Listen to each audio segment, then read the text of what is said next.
My name is Mackenzie Thompson.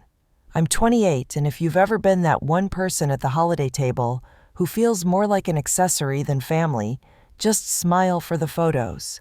Stay quiet during the arguments. Pretend you're not bleeding while everyone else sips cocoa. Then maybe you'll understand why last Christmas broke something in me I didn't know was still holding on. I'm not here to vent. I'm not here to play victim. I'm here to tell you exactly how I dismantled the perfect holiday illusion my family spent decades building, and how one sealed box I kept hidden for 10 years became the match I struck on a house soaked in denial. Christmas has always been a performance in my family. My mother, Karen, used to say, "Holidays are about presentation. You wrap your best self and offer it with a bow," which meant the tree was color-coordinated. The dinner was prepped 2 weeks in advance. The guest list was curated like a damn art exhibit. And it also meant there was never room for things like grief, resentment, or, God forbid, honesty. My older brother Connor fit that mold effortlessly. Yale grad, real estate investor, married into a family my mom would probably leave me for. My younger sister Amber, emotional, artistic, wore depression like jewelry, but because she was delicate and beautiful, she was adored. And me, the middle child, the too intense one, the overanalyzer. I was the one who made people uncomfortable just by remembering things they tried to forget. 5 years ago, I left. Really left, walked out of Christmas Eve dinner at my Aunt Laura's house after being told that I had ruined the mood by bringing up our dad. I didn't cry. I didn't scream. I just stood up, collected my coat, and drove 6 hours back to my apartment in Brooklyn in silence. They didn't call, not on Christmas, not on New Year's, not once in 5 years.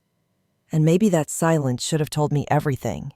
But trauma has a funny way of making us crave the same people who hurt us. So when I got a call from my mother in early December, voice syrupy, tone rehearsed, inviting me to come home for the holidays, part of me wanted to believe it was sincere. She said they'd be hosting Christmas morning at Aunt Laura's place in New Canaan. Just close family, just like old times. We've all grown up, she said. Time heals things, Mackenzie. And I wanted that to be true. So I said yes, against the warnings of my therapist, against the look on my dad's face when I told him, against my better judgment. I spent 3 weeks picking out thoughtful gifts. I even printed old photos of me with Connor and Amber from when we were kids, glued them into handmade cards, wrote something personal in each. For my mother, I baked bourbon pecan pie, my father's old recipe. I didn't tell her that, of course. And for myself, I packed one more thing, a small, heavy, taped-up cardboard box that had lived under my bed for nearly a decade. Inside were pieces of my past journal entries, therapy notes, voicemail recordings, 1 hospital intake form, and 3 mini DV tapes recordings I never meant to make, but never found the courage to delete. I wasn't sure I would ever open that box, but this year felt different, like a quiet dare from the universe, like a final test. I placed it in the trunk of my car and drove to Connecticut in a blizzard, my fingers clenched on the steering wheel, wondering if maybe, just maybe, they would surprise me this time. Aunt Laura's house hadn't changed. The wreath was perfectly symmetrical. The driveway had been cleared just enough for photos, but not so much that her boots got scuffed. I rang the bell with the pie in my hands, heart pounding like I was 13 again.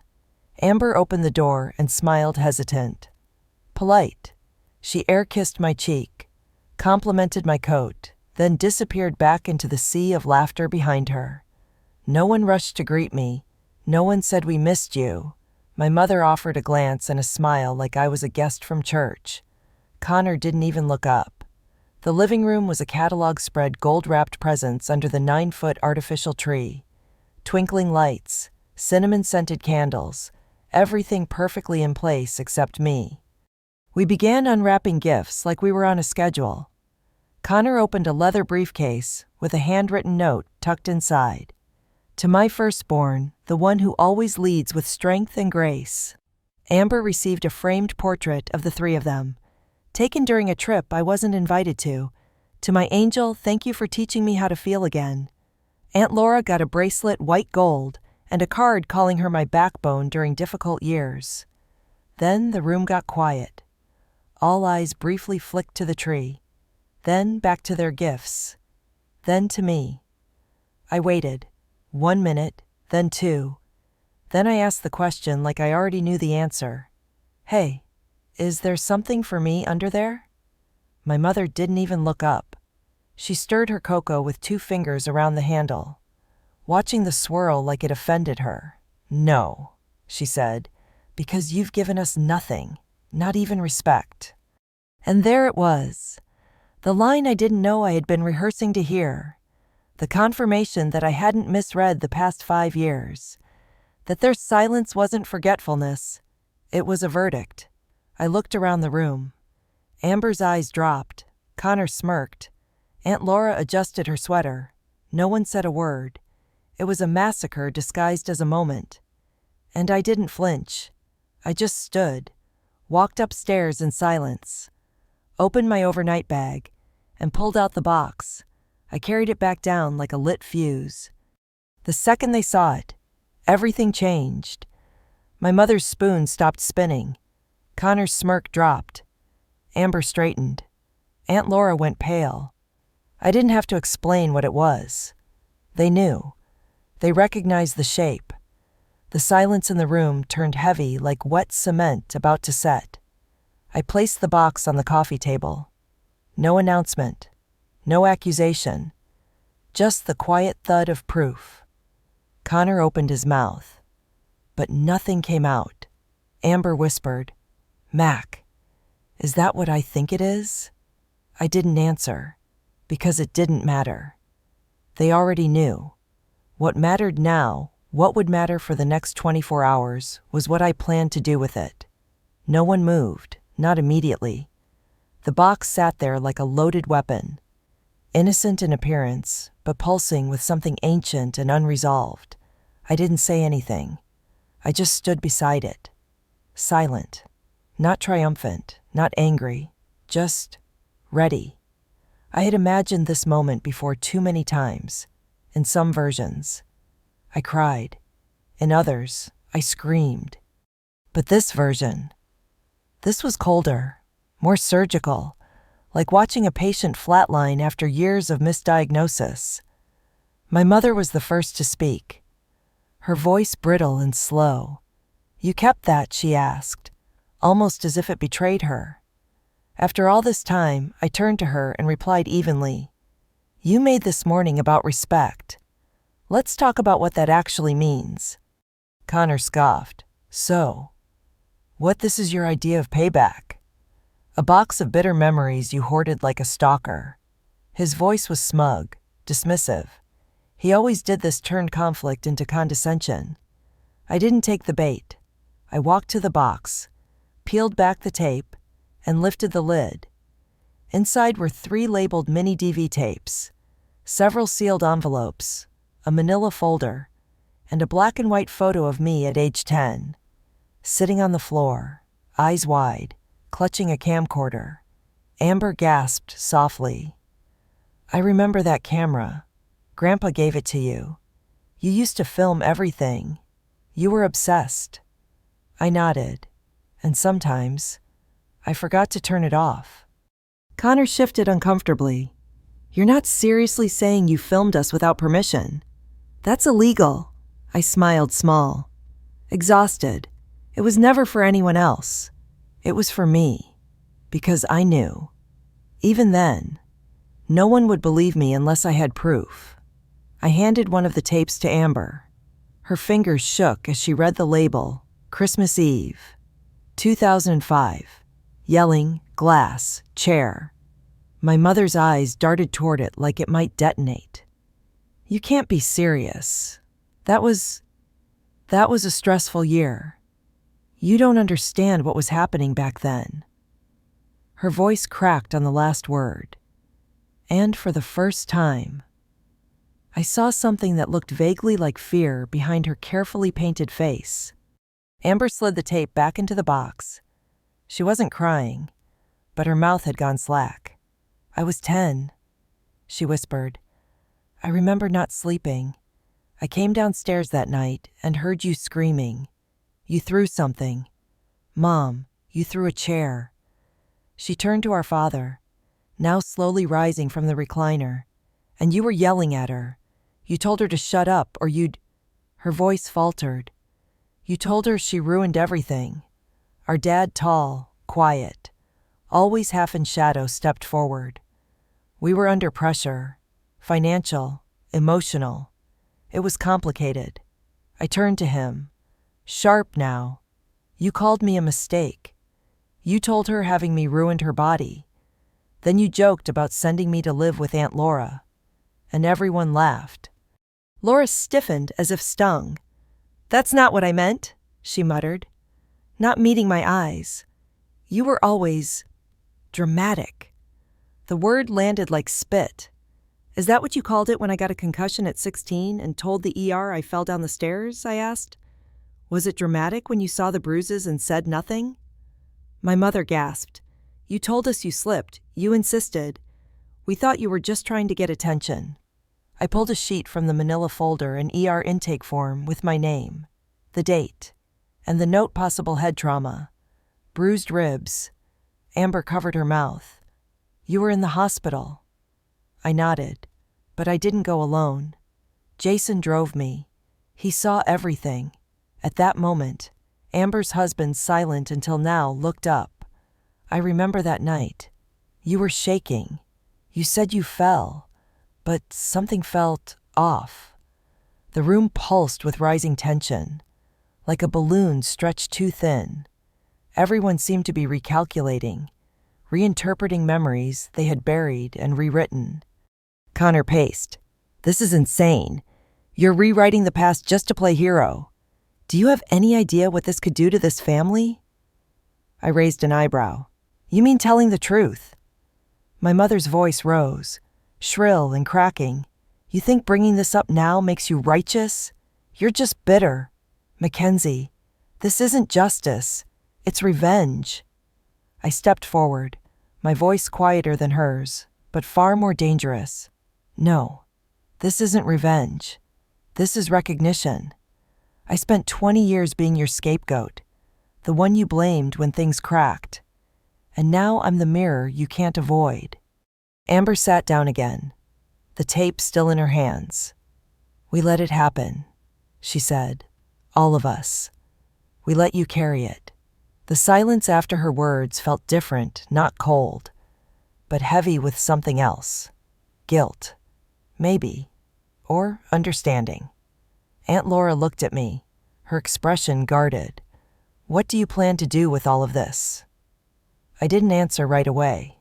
Instead, I reached into my coat pocket and pulled out my phone. I slid it across the coffee table. The screen lit up with a message. My father picked it up, read the text, and froze. "Who's Evelyn Pratt?" he asked, voice low. "She's a family law attorney," I said. "Specializes in trauma cases, neglect, exploitation, emotional harm. She has the tapes, the files, everything." The words dropped like stones, heavy, unrelenting, certain. Amber leaned over her husband's shoulder to read the message. Her face drained of color. "You sent this to a legal firm," she whispered, "before coming here?" I nodded. "Weeks ago. I gave them everything. Today was never just about Christmas. It was about seeing if you'd admit anything before it had to go public." My mother stumbled back a step. "You wouldn't dare. On Christmas?" Her voice trembled. "You'd destroy us." I looked at her, not angry, not triumphant, just hollow. "You destroyed us a long time ago. I'm just letting the light in." From the hallway came a knock, sharp, sudden, undeniable. Everyone froze. No one moved. The second knock was louder, deliberate. Amber stood up, eyes wide. "Did you—" I nodded. "They're early." She turned to the door, hesitated, then opened it. Two women stepped inside, one in a long gray coat, the other in business attire with a slim case. "Mackenzie Thompson," the first one asked, calm and firm. "I'm Evelyn Pratt. This is my associate, Leah. We're here to collect physical evidence for case review." My mother gasped. "You called them here." Now I shrugged. They were available, and, apparently, so was I. Evelyn stepped fully into the room, her presence calm but impossible to ignore. She didn't flinch beneath the tension hanging like storm clouds over the fireplace. Her associate, Leah, offered a polite nod and began setting down her case on the coffee table. Just inches from the box. No one else moved. It was as if the room had gone underwater, slow, thick, suffocating. My father stood by the armchair, gripping the side so tightly his knuckles blanched. My mother was still near the tree, one hand clutched around the edge of a gift box like it might anchor her to the reality she'd so carefully manufactured. Evelyn didn't glance at them. Her attention was fully on me. "Thank you for trusting us with this," she said gently, then turned to the box. "We'll catalog everything in your presence, unless you'd prefer to step away." "No," I said quietly. "I want to be here."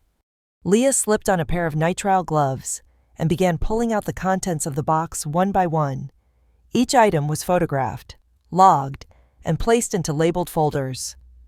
The tapes were handled with care, the manila envelope, scanned page by page. Even the handwriting on the old journals was preserved digitally.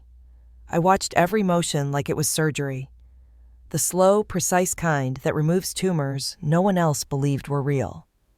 Connor finally broke. "This is insane," he snapped. "You're treating us like criminals. You're letting strangers paw through our childhood like it was some crime scene." Leah didn't even look up. Evelyn did. Calm, professional. If there's nothing to hide, there should be nothing to fear. My father took a step forward. "You don't understand the damage this could do. Reputationally, financially. To all of us." Evelyn didn't blink. "My job is not to protect your reputation. My job is to protect my client's truth."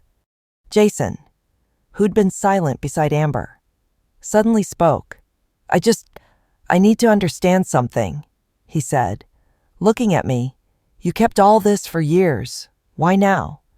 Why not just walk away?" I looked at him, not with anger, but with a kind of sad clarity. Because walking away doesn't work when they keep pulling you back in. Every holiday, every birthday, every guilt-ridden email that says, "We're still family." They didn't let me go. They left the door open just enough for hope to rot. And today, they proved they never saw me at all. Jason leaned back slowly, the weight of that settling in his chest. Amber was pale now, her hands twisted in her lap, restless. She turned to me, voice barely above a whisper. "I didn't know it was this bad. I swear. I thought you were dramatic. I thought you were distant by choice. You were 12, I said. You believed what they told you. That I was angry, unstable, too intense. You didn't know better. But you know now." Leah pulled out one final envelope, slimmer than the rest. She opened it delicately and removed a single letter dated, handwritten in shaky penmanship. Evelyn scanned it quickly, then handed it to me. "Would you like to explain this?" I looked down. It was the letter I'd written at 17 the night I tried to run away for good. I read it silently, words blurring slightly, and nodded. I left that night thinking I'd sleep on a friend's couch. Ended up behind a gas station, too scared to go home, too ashamed to ask for help. When I came back the next morning, they grounded me for making a scene. Amber gasped. They didn't call the police. Jason looked horrified. My mother stepped forward, shaking. We thought she was seeking attention. She always dramatized things. We didn't know it was serious. I turned slowly to her. You didn't want to know. That's not the same. Evelyn packed the last folder into her case and stood. We'll follow up next week, based on what we've reviewed. The firm is prepared to proceed with initial filings for civil damages, including emotional neglect, abuse, and financial exploitation during her time as a minor. If any party contests, we are prepared to move forward with additional action, pending corroboration through subpoenaed records. She said it cleanly, as if it were just another file in her cabinet, but to my parents, it might as well have been a guillotine. My father collapsed back into the chair. My mother made a choked sound, not quite a sob. Evelyn turned to them one last time. You should prepare to be contacted. Denial only delays the inevitable. Then, to me, she softened. We'll be in touch. Miss Thompson, you're not alone in this anymore. I nodded once, feeling something shift, not closure, but momentum. As they left, the room remained still. The hum of the heater filled the space where denial had once lived. My mother finally sat down, slowly, like her bones were brittle. She stared at the fireplace, then at me. You've made your point. You want us to be the villains. Fine. But one day, you'll understand. When you're older, when your own children hate you for not being perfect. I met her eyes, steady. If my children ever do this to me, I'll know I failed them the way you failed me. The words weren't cruel. They were surgical. She opened her mouth to reply, but nothing came out. Amber spoke next, voice quiet. I think we should go. She stood, tugging Jason up with her. She didn't look at our mother, didn't hug her, just turned to me. We'll talk, soon. I believed her this time. Aunt Laura muttered something about never coming back for Christmas again and followed them out. My father stayed seated, silent, eyes glazed. My mother wandered to the kitchen, banging dishes just to make noise. I walked upstairs and packed. No announcements, no door slams, just a quiet withdrawal from a stage that was no longer mine to stand on. On the kitchen counter, I left a note, 7 words. You were right, I gave you nothing. Then I added one more line, but I finally gave something to myself. I walked out the door as dawn broke across Connecticut. The roads were clear. The snow had stopped. And for the first time in years, so had the performance. The week after Christmas passed in a strange kind of quiet. Not the stillness of peace, but the dense quiet of a snowstorm you know hasn't finished. I returned to my small apartment near the coast, where the wind from the Atlantic hit the windows with enough force to remind me I was truly alone now, but in a way that finally felt like agency, not exile. The day after New Year's, my phone buzzed. It was Evelyn. We've completed the initial review, she said. There's more than enough for a formal complaint, but there's something else I think you need to see.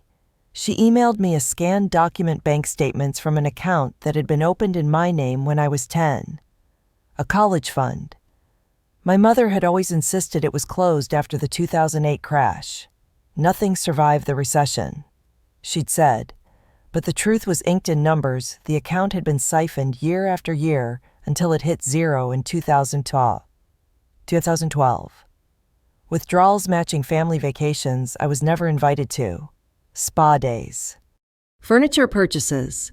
Payments to a private tutor. Amber's tutor, not mine. I sat there staring at the screen, my coffee going cold. I hadn't touched that account.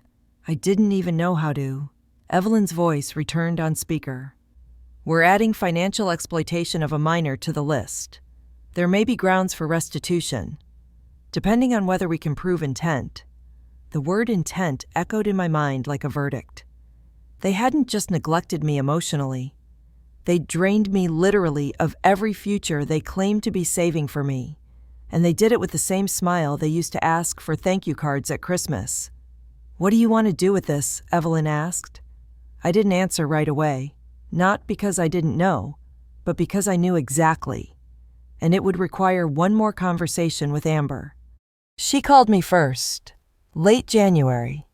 Her voice had lost that cheerful tightness it always carried, the forced optimism of someone who learned early to keep everything nice. Now, it was flat, unadorned. "Can we meet?" she asked. "Just us." I agreed. We met at a quiet diner near the highway halfway between her world and mine. She looked different. Not worse. Just undone. Like she'd removed a costume and wasn't sure how to be without it. We sat across from each other in a vinyl booth that smelled like burnt toast and decades of secrets. "I'm sorry," she said, before the menus even hit the table. "I know that's not enough. I need to say it out loud." I nodded. "Thank you. I thought we had a normal family," she continued. "Dysfunctional. Sure, but normal. Every time you pulled away. They told me you were overreacting, that you were too emotional, and I believed them, because it was easier than asking what made you that way." Her hands trembled slightly as she picked up her coffee. "Jason asked me last night, what if that had been me? What if I'd been the one they ignored, and I couldn't answer? Because I think I would have cracked. You didn't." I stared at her. This woman who had once been the golden child, the favorite, the mirror they kept polishing while pretending I was the crack in the frame. "You didn't see it because you didn't have to," I said. "They protected you. That was your normal. Mine was surviving it." She nodded slowly. "I want to fix this," she said. "I don't know how, but I want to try." I looked at her then, not as a rival or a symbol of everything I wasn't, but as a survivor too, of a different war, a quieter one. "You can't fix the past," I said, "but you can help me make sure it never repeats." That night, Amber emailed Evelyn, volunteered to submit a written statement. She confirmed the gas station incident, the bruises, the tape she watched that morning, and the ways our parents had manipulated the narrative for years. It wasn't a betrayal. It was a rescue, a reclamation of truth she had once been shielded from. Days later, Evelyn called again, with Amber's statement. "The case is significantly stronger. We're preparing a demand letter. But we need to decide, do you want to go public with any of this?" I paused. "What do you mean there's a possibility for civil court? Restitution? Even a press angle? But it could get ugly. The family might retaliate, or try to smear you." I thought of my mother's face, how it crumpled not when I accused her of abuse, but when I took away her illusion of perfection. I thought of my father's silence, his refusal to even name what he'd done. "Let them try," I said. "I'm not hiding anymore." By February, the letter had been sent. It detailed every documented instance of neglect, verbal and physical abuse, financial misuse, and coercion. It gave them two options: settle privately or prepare for litigation. It wasn't about money. Not really. It was about consequences.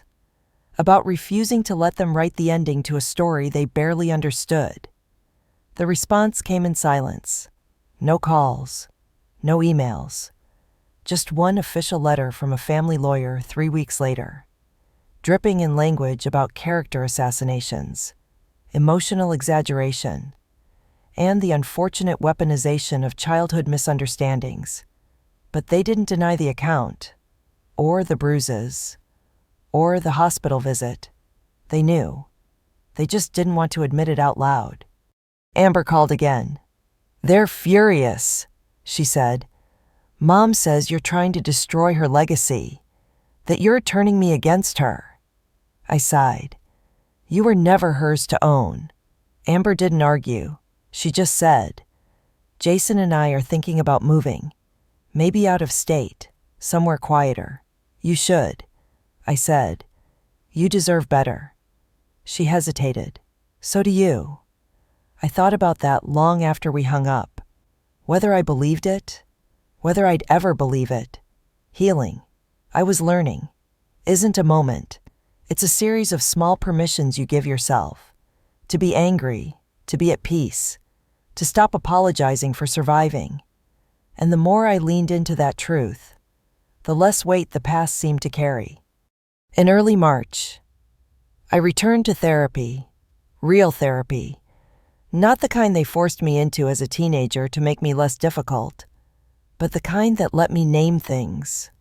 Grief, rage, loneliness, and somewhere under all of it, a strange, fragile hope, not for reconciliation, but for release. Evelyn's final call that month came with an update. They've agreed to a private settlement. She said, no admission of guilt, but financial restitution for the college account, a letter of acknowledgement, and a formal no-contact agreement if desired. I didn't cry. I didn't cheer. I just exhaled. For the first time in a long time, I felt like the ground beneath me wasn't moving anymore. I wasn't healed, but I wasn't invisible either. And that was something. The settlement arrived in a thick beige envelope, no grand flourish, no apology letter inscribed in gold, just legalese and signatures. A bank transfer confirmation for the exact amount that had once been stolen from my college fund. Adjusted for inflation and interest. A notarized agreement that barred either of my parents from contacting me directly ever again, and a carefully worded letter acknowledging a history of difficult familial circumstances, though never quite naming the harm. It was bloodless, transactional, but also, finally, a line drawn in permanent ink. I didn't frame the letter. I didn't celebrate. I filed it away and spent the afternoon walking along the shore near my apartment, the Atlantic wind cold enough to clear the fog in my head.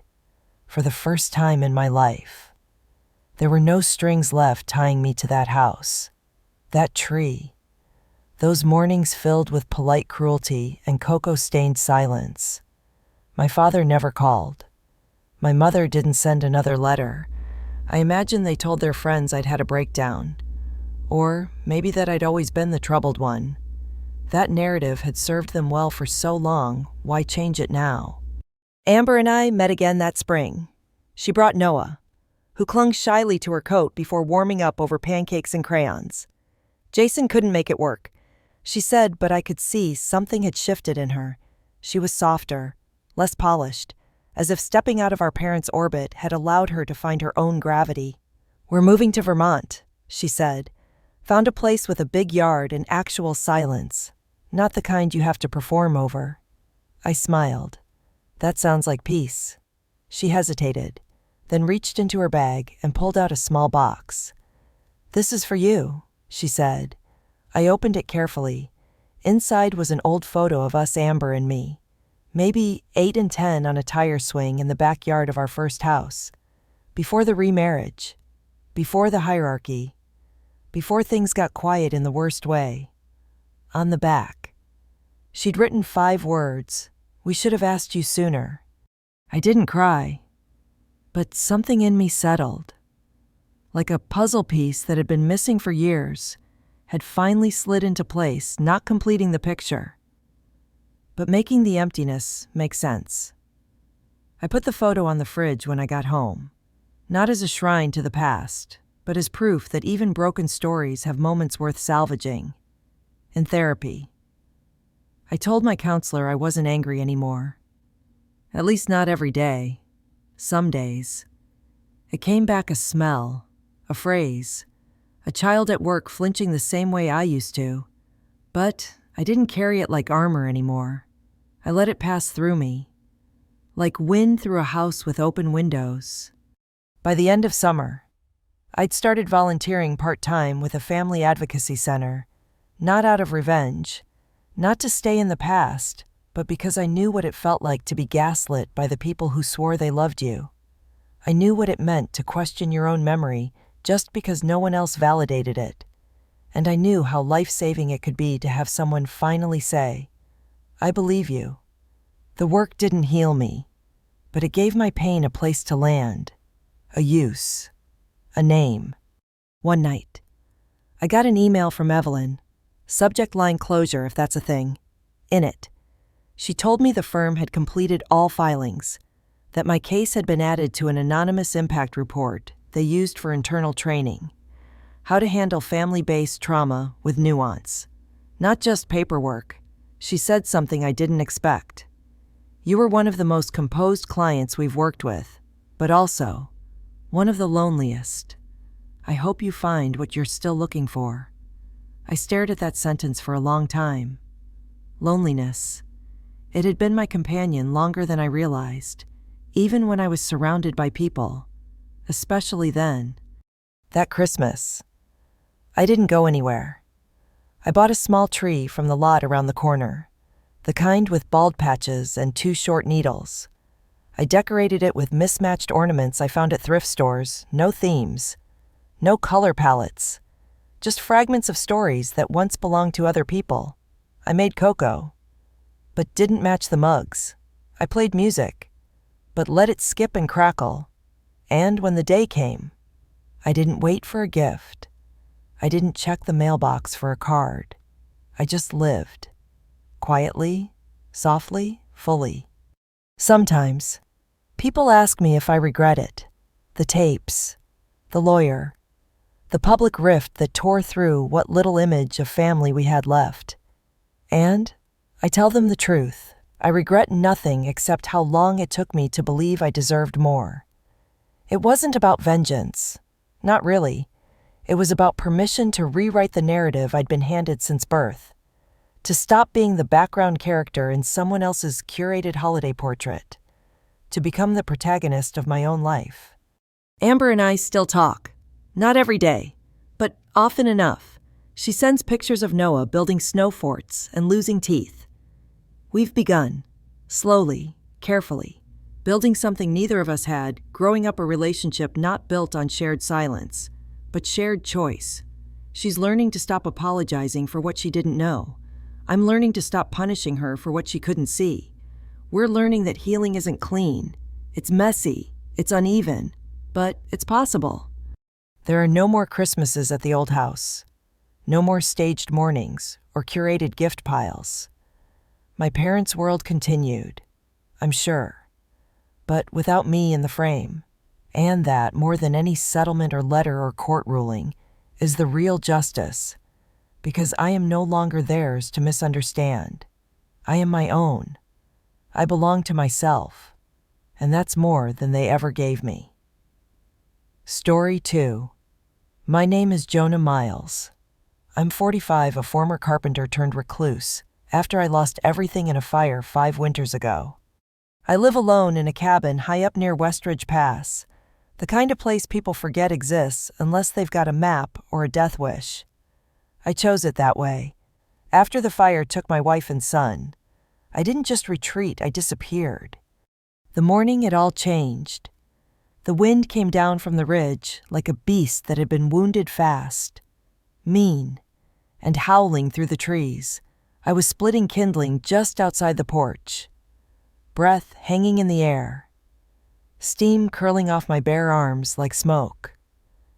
I remember pausing mid-swing, something strange rattling beneath the wind. It wasn't the cold that made my skin tighten that morning. It was what I saw.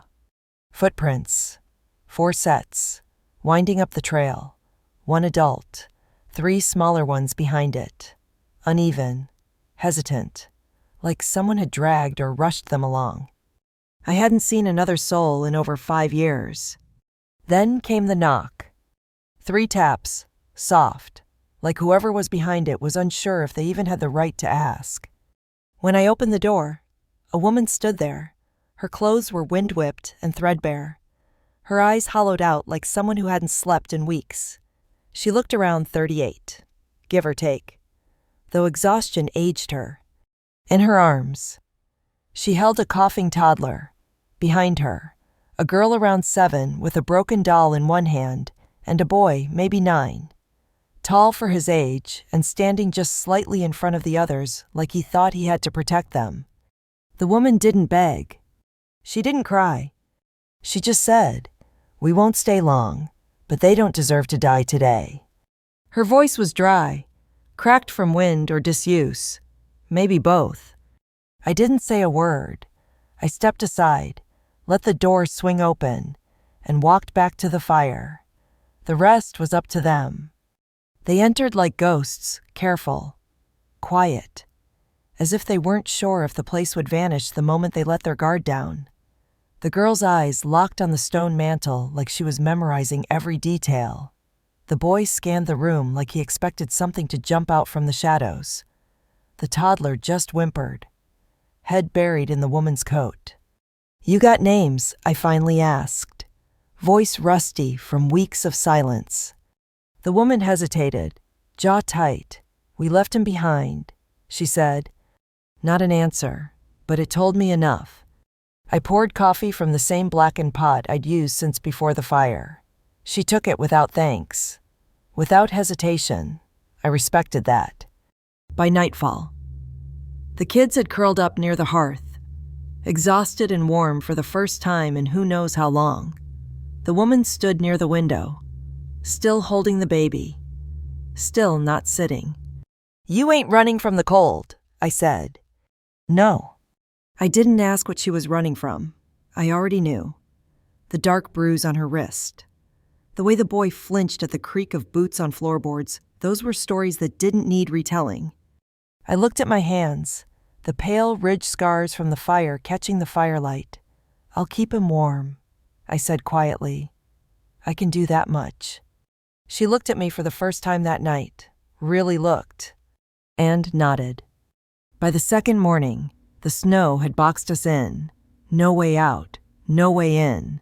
The ridge does that in mid-January, decides who stays and who doesn't. They stayed. The girl helped sweep ashes. The boy gathered kindling. The woman cooked without a word, every move efficient, practiced like she'd done this before. Maybe too many times in houses that weren't hers, never staying long enough to unpack. She never used my name, and I never asked for hers. But I watched her, how she'd pause at the edge of the trees with the same focus soldiers use to check for landmines, how she never let the baby cry for too long, how her hands, despite the bruises and cracks, never trembled when she held a knife.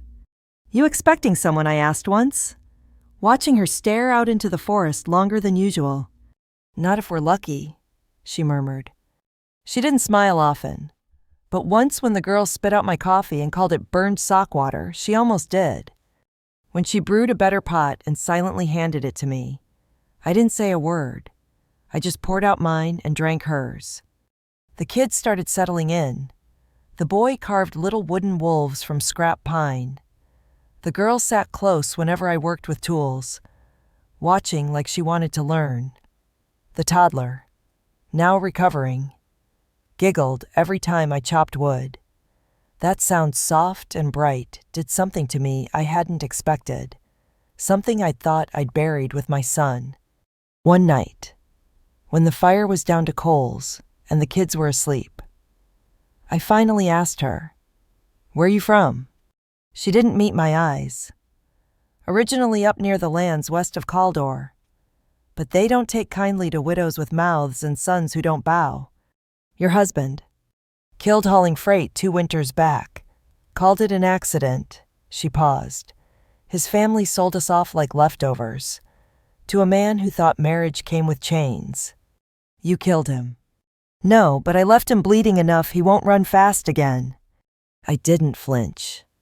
"I'm not asking for pity." "Good," I said. "Don't got any to give." She nodded toward the old cradle I'd built before the fire. "Yours." Was. Never could bring myself to burn it. She didn't respond right away. Then, quietly. It's not pity, it's just knowing what it's like to be the one who made it out. That night, for the first time in years, I slept without dreaming of flames. A week passed. We moved around each other like a system. Quiet, efficient, almost like a family, if I let myself believe that. Then the rider came. I spotted him from the ridge. Long coat, rifle low. The kind of man who rides like the trail belongs to him. He didn't knock, just leaned against the post and said, "Heard a woman and some kids pass through Cold Hollow. Folks say they might have headed this way." I said nothing. "Don't see many lace-up boot prints on deer. Do you?" he added, glancing at the tracks outside the shed. I stared him down. "If you want to keep all your teeth, I'd turn that horse around." He chuckled.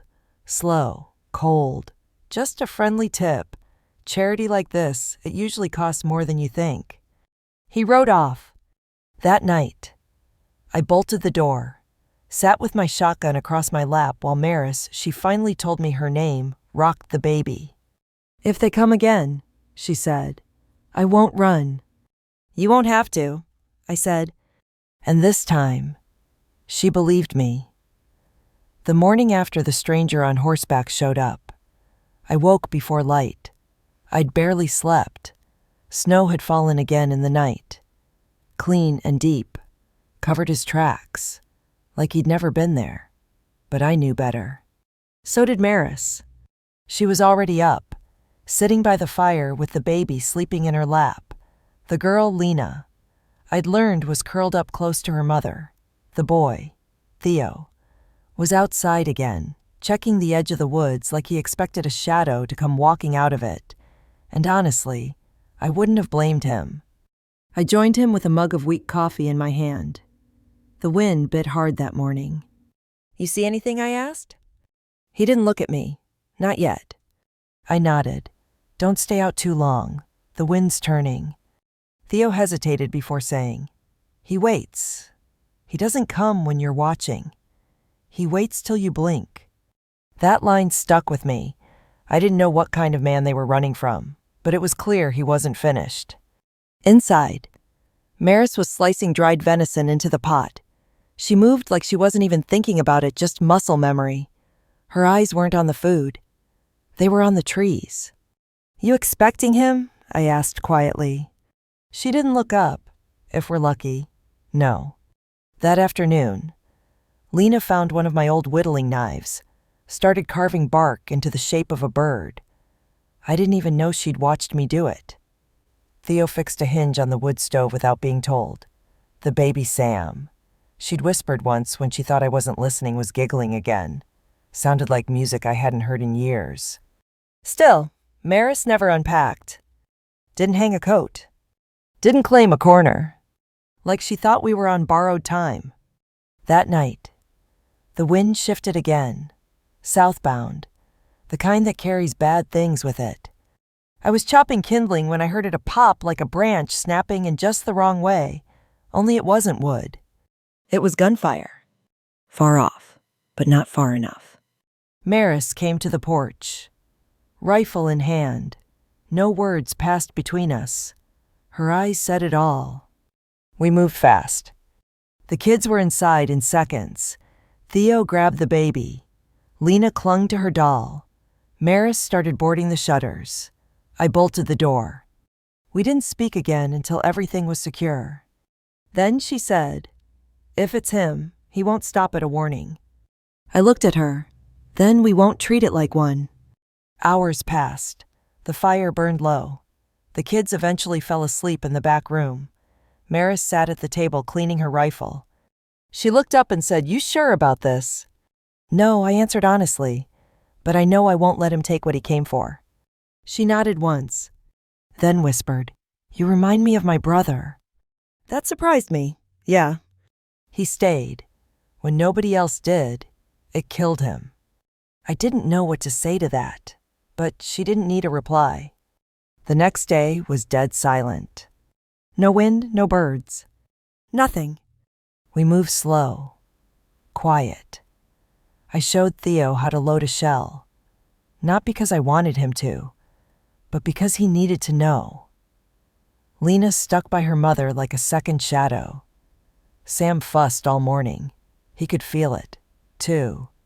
Late afternoon, smoke appeared through the trees.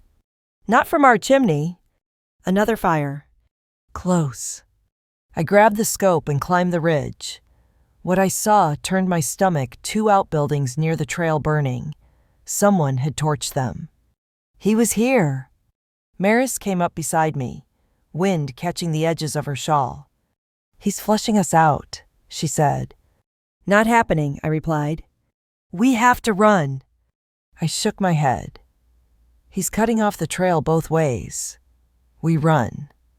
We walk into him. She didn't argue. That scared me more than anything. We went back down. I spent the next hour reinforcing the windows. Theo and I stacked wood to barricade the front. Maris packed supplies. Lena found an old map in a drawer and traced it with her fingers like she was memorizing it. Then came the snow. Fast, blinding, like the storm was being dragged behind this man like a cloak. When the knock came, 3 taps again, I already had my shotgun in hand. Maris froze. That's him, she said. Same knock, every time. I looked her in the eye. You stay back. She hesitated, then handed me Sam without a word. I opened the door. He was there, just standing in the snow. No coat, just that same sick smile, hat low, rifle slung across his back like he didn't need it. Well, he said, ain't this a picture? I said nothing. You that mountain hermit they all whisper about in Cold Hollow, heard you went mad, living with ghosts. Still, I didn't speak. He stepped forward, didn't reach for the rifle. You got something that's mine. I've come to collect. Behind me, I felt Maris stiffen, heard Lena's breath catch. I finally spoke. You lost the right to claim anything when you laid hands on them. He laughed. That's so. You planning to keep 'em raise a few you didn't make. I didn't blink. You step 1 foot closer, and I'll make sure you don't step back. That wiped the smirk off his face, for a second. Then he said, shoot me and another will come. I've got friends. I said, let them come, but you won't see it. Then I fired on purpose, just over his shoulder. He ducked, swore, and ran for cover. I slammed the door. Gunfire cracked through the window a moment later. Splinters flew. The kids screamed. Maris dragged them to the trapdoor leading to the root cellar. Theo protested, but she shoved him down there anyway. Outside, I heard footsteps. A second man, moving fast, flanking left. I dropped one through the side window. Clean shot. The other ran, coward. The one who knocked. Gone again. But not for long. We stayed up all night, fire low, rifles ready. I didn't speak, didn't sleep. Just sat in the dark, baby asleep in my arms, and Maris beside me humming something soft and tired, like a lullaby born in war. By morning, it was over. But I knew it wasn't finished. We made it through the night, but no one really slept.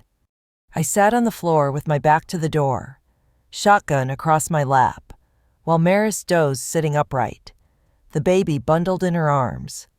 Theo and Lena huddled under quilts in the back room, whispering to each other in the dark. Even their whispers sounded tired. Outside, the snow kept falling quiet, steady, like it was trying to cover the violence of the night before. But I knew better. Men like the one who'd knocked, they didn't retreat. They circled. Come morning, we saw the smoke. 2 new columns, one to the east, one to the south trail. The sheds were burning. That told me everything I needed to know. He was still here. And this time, he wasn't alone. I didn't say much, just got to work. Theo helped without being told. The boy had changed. He moved quicker now. Didn't flinch every time a door creaked. He fetched water, checked the latch on the root cellar, Took inventory like I'd shown him. If we lived through this, he'd make a good man. Maris didn't waste words either. She packed a bag just in case and lined up what ammo we had left. 2 rifles, 1 pistol with a loose spring, a couple of knives. Enough food for 2 days, if we stretched it. We can try to run, she said. No, I replied, they've boxed us in. She knew I was right. Still, I could see the weight of it on her. I don't want them to see this, she said quietly, glancing toward the children. They won't, I promised. Not if I can help it. That evening, the trees glowed red with firelight. Not sunset, just flames. He was pushing closer. Lena held her doll, now missing 1 arm, but tighter than ever. Theo sat beside the fireplace with a knife in his lap. Jaw clenched. The baby was fussy again, like he knew what was coming. Maris stood by the window. She'd unbraided her hair.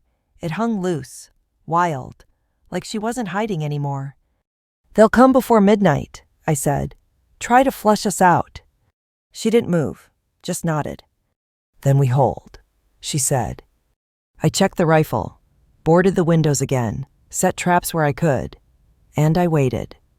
The first shot cracked through the trees at 11:40. Splinters exploded near the shutter. Theo ducked. Maris grabbed the baby and covered him with her coat.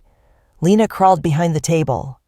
I returned fire once, heard a curse from the tree line. 1 down, or at least bleeding. Another tried the side. I was ready. Hit the post near his head. He screamed and fell. Not dead, but not coming closer. They're testing us, I said, seeing how hard we'll fight. Maris loaded another shell with calm, precise hands. Then we show them. They tried again 10 minutes later. 3 of them. 1 came straight for the door, shouting something about just give her back. Maris fired through the window, dropped him where he stood. Then it got quiet. Too quiet. That's when I saw its smoke slipping in through the floorboards. They've lit the pine stack, I muttered. Trying to smoke us out, Maris said. I handed her the baby. I'll go. No, she said. We go together. We burst out the back, soaked blankets in snow, doused the wall and roof. The fire was spreading fast, but not fast enough. I stamped out the worst of it while she covered me. One of them came running out of the woods. She shot him in the leg. He fell screaming, crawled back into the trees. By the time we got the flames down, we were coughing black, but still standing. The cabin held. So did we.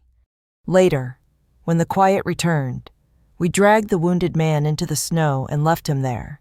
He wasn't dead, but he wasn't a threat anymore either. You walk, you live, I told him. He just laughed. You don't know what you started. I know exactly what I stopped, I said. We didn't sleep, took turns on watch. The kids were silent. Even the baby stopped fussing. Maris sat by the hearth, rocking back and forth with a blanket around her shoulders. She didn't hum this time. She didn't speak at all. I sat across from her and said, I think they'll be back, with more. Then we don't run, she replied. No, we prepare. 2 days passed. On the 3rd, 3 riders came through the gate, but they weren't enemies. Sheriff Lyle Rusk and 2 deputies, clean coats, tired eyes. He dismounted slow, looked at the charred wall, the busted fence, the bullet holes. Had some reports, he said. Gunfire, smoke. Handled it, I replied. He nodded. That man after her. He won't be walking right. One of his men's dead. Another's still out in the woods somewhere, bleeding. Lyle looked at Maris, then at the kids peeking through the window. You know the bounty's still active, right? That foreman down south's telling everyone she's his property. She's not, I said. She was never his, Maris added. Lyle studied her a long moment, then said, You planning to stay up here? I glanced at her. She didn't speak, just stepped out onto the porch beside me. I unpacked. She said simply. Lyle raised a brow. Then he smiled. Good. Maybe this mountain's finally got ghosts worth keeping. The law left. We stayed. The cabin slowly became something else, not just a shelter, but a home. Theo helped me rebuild the porch. Lena planted herbs in old cans. Sam learned to crawl and then to stand. Maris cooked stew that didn't taste like boiled leather. She started hanging her shawl on the hook by the fire, started humming again. One evening, I caught her staring at the cradle now patched, but solid. You ever think the West forgives? She asked. No, I said. The West watches. It remembers. It sees what we do next. She nodded, then sat beside me on the porch and let her head rest against my shoulder. And we sat like that until the stars came out. The thing about surviving is some people think it's enough just to breathe. But I've learned that survival means more than that. It means building something that lasts after the fire. It means choosing to protect when you could walk away. It means staying, even when you're scared. Especially then. They used to say I was a ghost. But ghosts don't protect. Ghosts don't rebuild. Now, I'm something else. A man with a door that doesn't stay locked. A fire that burns for more than warmth. And a name that means something again. Story 3. The wind didn't whisper that night, it screamed. It came down hard from the ridge like it was hunting something. Tearing through the trees, rattling the shutters, and pushing the rain sideways against the cabin walls. It sounded like the past trying to claw its way back in. I was sitting near the hearth, wrapped in my old wool coat, the one Ruth made me promise to never throw out. One hand gripped my cane, the other rested on my knee, which hadn't bent right since the mining accident 15 years ago. Ember, my old shepherd mix, lay at my feet, deaf now, half blind, but she still flicked an ear whenever the fire popped. I wasn't waiting for anything, not anymore. But at 11:47 p.m., someone knocked. 3 times, measured, slow, and then silence. I stood. It took a minute. My joints fought me like they always did, stiff from cold and age. I picked up the lantern and opened the door just enough to let the storm slam into me. But it wasn't the wind that stole my breath. It was her. A girl 22, maybe 23. She looked like she'd been walking since the day she was born. Her dark hair clung to her face, soaked through. Her coat was thin, torn at the hem, mud thick up to the knees, in her arms. She carried 2 bundles babies wrapped tight in mismatched quilts. She didn't ask for help, didn't cry, just locked eyes with me and said, quiet as a dying flame, "They're not yours, but they need you." I didn't say anything, not then. Just stepped back. She walked in like someone who had nothing left to lose, shivering but steady. The dog stirred and gave a low, unsure grunt. The woman noticed the muddy floor under her feet and paused. "I'll stand," she said. "You'll sit," I replied, nodding at the chair. She moved toward it, slow, like sitting down cost her something. While she unwrapped the babies, I knelt and stoked the fire. The heat barely touched the room, but it gave us light enough to see. 2 infants, barely weeks old, a boy and a girl, sweaty and pale. Their silence was wrong somehow, not peaceful, not asleep, just quiet, in the way kids shouldn't be. "What happened?" I asked without turning. She pressed her cheek to the girl's soft head, whispered something low and strange.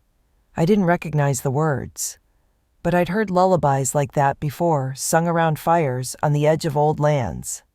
"They were born during a storm," she said after a long pause, "and I've been running ever since." "From what?" "Their father," she replied. "He's not dead, just worse than that." That was all I needed to know. You got a name? I asked. She stared at the fire for a beat, then answered, Lena. I nodded once and went to the cabinet, pulled down a tin cup and poured warm broth. When I handed it to her, she took it with both hands, trembling. Why'd you let me in? She asked. I sat across from her, because no one else was going to. The wind howled outside, dragging its claws across the valley. But inside the cabin, the silence had weight, the kind you feel in churches or graveyards. She set the babies down on a rug near the hearth and started cleaning their faces with a corner of her shawl. Her hands were careful, but there was a twitch in her right wrist she couldn't quite control. You walked far? I asked. Since October. You had help? No. Where were you headed? Anywhere but where I was. I leaned back in my chair, watching the fire. Then why stop here? Lena looked up. Her voice cracked when she said it, because I knew your name. That's all I had. I didn't ask how. I didn't ask who told her. Some names carry stories. Sometimes. That's all a person needs. I stood again, slow as ever, and brought out the spare mattress, dropped it near the fire, and tossed a pillow down. She looked at it like it might vanish. I don't need it. It's not for you, I said. It's for them. That was the first time she almost smiled, just a flicker at the corners of her mouth. You hide kindness well, she said. Don't need to advertise it, I replied. We didn't talk much after that, just sat with the fire between us, listening to the storm. She laid down eventually, one child tucked under each arm. You have kids? She asked across the room. No, a wife. I didn't answer. She turned her head toward the rafters. I didn't come here to stay. I know. I just needed one night where nobody yelled, where they could sleep safe. You've got it. She closed her eyes. The wind outside softened, just enough to hear a coyote cry far off in the hills. I turned out the lantern and let the fire burn down to embers. That night, for the first time in years, I didn't dream about Ruth. By morning, the storm had passed, but it left behind a sharp frost that blanketed the yard like ash. My porch steps were rimmed with ice. The world outside looked clean in that dangerous kind of way, quiet, but waiting to break. Inside, the fire had died down to coals, still breathing. I rose stiffly, made coffee in the tin kettle, and let the dog out to wander. The old mutt sniffed the air like she could still smell ghosts in the wind. Lena was already awake. She sat cross-legged on the floor near the hearth. The babies nestled beside her in a nest of old quilts. Her hair was tied back in a loose knot, and her eyes had dark rings beneath them, the kind that don't come from one night of lost sleep. She was humming again, something soft, wordless, a sound meant to keep bad dreams away. You didn't have to stay, I said. She looked up but didn't smile. You didn't lock the door. Fair enough. I handed her a chipped mug of coffee. She took it with a quiet nod and blew on it while watching the steam curl into the air. For 2 days, we didn't talk much. She washed what clothes she had. I fixed a hinge on the barn door that had been swinging loose since October. The babies slept a lot more than most newborns. When they were awake, they barely made a sound, just watched, wide-eyed, like they'd seen too much already. I started building a cradle on the 3rd day, not because she asked, just because they kept rolling off the spare mattress. And I figured we needed something better. Lena watched from across the room, not interrupting. She didn't offer to help, didn't ask what I was doing, just sat with the kids and traced the edge of a blanket with her fingers. By sunset, I had something shaped like a cradle, nothing fancy, rough pine, uneven sanding, nails set at awkward angles, but it rocked and it held together. When I placed it by the fire, she ran her hand over the rail. You built that for them. I shrugged, built it so they'd stop sleeping on the floor.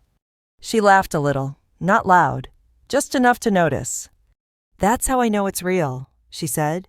"You don't brag about it." That evening, I found her out back, hanging wet clothes on the line. The sun was low, her sleeves were rolled up. There was a quiet strength to the way she moved, efficient, like she'd done this 1,000 times, and would keep doing it whether anyone watched or not.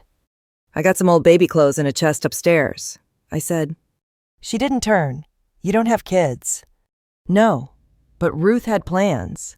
She looked over her shoulder. "You kept them all this time. Didn't see the point in throwing them out."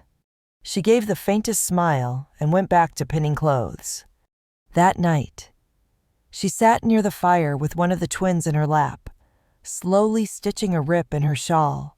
I carved a small figure from cedar, just something to keep my hands busy. It ended up looking like a bear. Or maybe a dog. I couldn't decide. "You always fix things with your hands?" she asked. "Only way I know how." We settled into a rhythm after that. She swept the floors, mended old quilts, boiled water for bathing. I hauled firewood, patched the fence, repaired the barn roof. We ate together, but didn't sit too close. We spoke, but only when there was something worth saying. Silence between us wasn't heavy anymore, just there. By the end of the week, the babies started cooing. The boy was louder, his tiny fists always moving. The girl was quieter, but she held eye contact like she was studying your soul. I caught myself watching them more than I meant to. Lena noticed. "They trust you," she said one morning. "Kids don't know me." "Don't need to. They see who you are." I didn't answer. Didn't know how. On the 8th day, a wagon rolled up the road. I saw it coming before I heard it. You get a sense for that kind of thing out here, movement where there shouldn't be. I stepped out onto the porch. Rifle leaned against the doorframe, just in case. It was Margaret Laurie, from the other side of the valley. Tough old widow, mouth like a saw blade. She wore her church bonnet crooked and her scowl tighter than usual. "Heard you've got company," she said as she stepped down. "Word travels fast." Fast enough. She didn't wait for an invite, just marched inside. Lena stood up straight, holding both babies like armor across her chest. Margaret looked her up and down, then nodded once. "They yours?" "They are now," Lena said, calm but firm. Margaret huffed. "Well, figured you might need these." She handed over a bundle diapers, flour, an old bottle with a clean nipple. No ceremony, no judgment. Then she turned to me. "Be careful. Heath, you know how this town is." She left without looking back. That night, Lena sat on the porch with me after the twins had gone down. We didn't say much, just listened to the frogs waking up in the creek and the wind brushing the tall grass. "You think they'll come looking?" she asked. "Depends on who he is." She was quiet for a while, then said, "He hit her. My sister, kept hitting her until one day. She stopped fighting. She gave me the babies and told me to run." "And you did?" She nodded. "Didn't even take shoes. Just ran." I looked at the horizon, where the stars were starting to bloom. "You think I'm running still?" she asked. I didn't answer. Didn't have to. She already knew. By the second week, I moved the cradle to the back room, not because they were in the way, but because the house finally felt like it had space for them. Lena started planting herbs in an old wash tub, said it helped her feel grounded. I started carving more little animals, birds, faces, left them by the fireplace for the kids to grab when they were older. We still didn't call this home, but it was close. One morning, I found a small bundle wrapped in cloth on the table. Inside was a leather patch with my initials stitched into it. Hand-stitched. Neat. A gift. I looked up. Lena was feeding the boy, not saying a word. But when she glanced my way, she smiled. Not polite. Not shy. Just honest. The kind of smile you only give when you stop expecting the worst. Spring arrived in pieces. It didn't blow in like a storm, it crept. The snow melted one stubborn patch at a time. And the creek behind the barn finally started moving again. We started sleeping with the windows cracked just a little, just enough to smell the thaw. The babies were louder now. The boy laughed first, full belly. Open-mouthed joy that filled the room. The girl wasn't far behind. But her laughter came in bursts, like she didn't want to give too much away. They were growing fast, rolling over, grabbing at fingers, exploring the cabin with wide, steady eyes. Lena had taken to sewing during the quiet hours. She patched my old shirts, repurposed a flannel into matching bonnets, and stitched a small red ribbon into the lining of her coat. She never explained it. I didn't ask. Some things are for keeping. She'd been staying a month when the first letter came. Sheriff Wallace rode out himself to deliver it. I met him on the porch, boots still muddy from the pasture. He handed it over without a word. The envelope was stiff, wax seal cracked, inside a court order from Trinity County. A man named Russell claimed to be the father of 2 infants taken without consent. Said a woman under false identity fled with them across state lines. I didn't go inside right away, just stood there with the paper in my hands while the dog watched me like I was about to say something important. When I stepped back inside, Lena was folding laundry near the fire. She didn't look up, not at first. Then she did, and she knew. "What does it say?" she asked. I told her. She sat down slowly, silent for a long time. "Finally," she said, "it's him." "You sure?" "I'd know his lies anywhere." We didn't talk much that night. The sheriff returned 2 days later. Not alone this time. He brought a deputy from the next county, plus Russell himself. I was waiting on the porch. The babies were inside, sleeping. Lena stood just behind the screen door, visible but quiet. Russell climbed off his horse with that same self-importance I've seen on too many men, like the world owed him something for breathing. "That's her," he said. "She took what's mine." "They're not yours," Lena said, steady as a stone. "You never held them. You never fed them. You never said their names." The deputy looked uncomfortable, but he held the warrant tight in his hand. "We've got paperwork, a claim of paternity." I asked a question I already knew the answer to. "You ever raise a hand to their mother?" Russell's face twisted. "That ain't your business." I stepped forward. "It is now." The sheriff cleared his throat. "We need a reason not to act on this order. Something binding, a record, a declaration of guardianship. Otherwise, the law favors blood." Lena walked out then. She was holding something. A small wooden box she'd kept hidden since day one. Inside it, a note from her sister, written in fading ink. A locket, a small piece of cloth with tribal markings stitched in careful loops. She placed the items on the porch rail, right between us and the law. She asked me to raise them. Lena said if anything happened, they were mine. This proves it. The sheriff examined the items, slow and thoughtful. His eyes lingered on the note, then the locket. Finally, he turned to the deputy. "You want to explain to a judge how a man with a record of domestic charges gets custody over his children's documented next of kin?" The deputy shifted. "It's enough for me." Russell looked ready to explode. "You siding with them?" "I'm siding with the children," the sheriff said, "and the only home they've ever known." The men left. No bullets. No shouting. Just the sound of hooves pulling away down the road. Lena sat on the steps after that. She didn't cry. She didn't speak. Just stared out at the field like she was seeing it for the first time without fear. "They won't stop," she said eventually. "They'll slow down," I replied, "and we'll be ready if they don't." We started making plans after that. I had paperwork drawn up. Lena and I went into town together, signed the guardianship at the courthouse with the babies asleep in a sling across her chest. We bought supplies, real diapers, bottles, new thread. I bought her a proper coat. She didn't ask me to. I just did. Later that week, I built a second cradle. She laughed when she saw it. You think they're multiplying? No, I said. Just figured they might sleep better with some space. Truth is, I just liked building things she could use. One evening, I found her sitting by the fire, holding the locket from her sister. The kids were asleep in their cradles. The room was still. I keep thinking about her, Lena said. Your sister. Yeah, she never got to see them smile. I didn't say anything. She looked up at me then.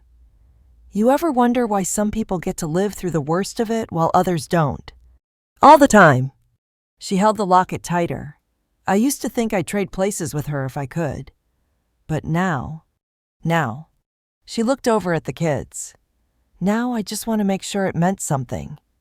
That spring, I fenced in the garden.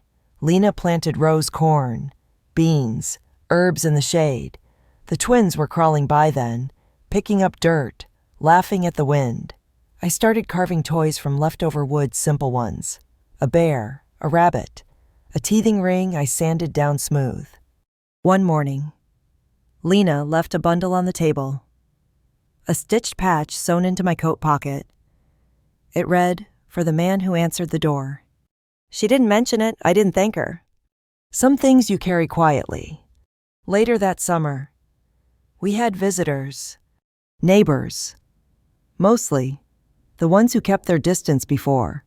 They came with baskets, hand-me-down clothes, jars of preserves. Some brought nothing, just stories. One even asked if we needed help fixing the well. I said we were fine. But I let him help anyway.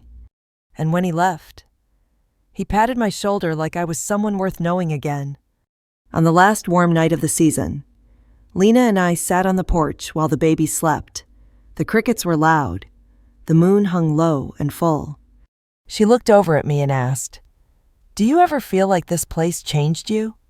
I thought about it, about how the silence didn't hurt anymore, about how the fire wasn't just for warmth, about how the cradle didn't feel empty when it wasn't being used. I don't feel like I'm waiting anymore, I said. She smiled at that. Me neither. We didn't talk after that. Didn't need to. The wind rustled the trees. Gentle now, like maybe it wasn't hunting anything anymore, just passing through. Inside, the kids stirred. I stood, slow as always, and walked to the door. Before I went inside, I turned back to her. "You're not running anymore." "No," she said, "and neither are you." She was right. I wasn't.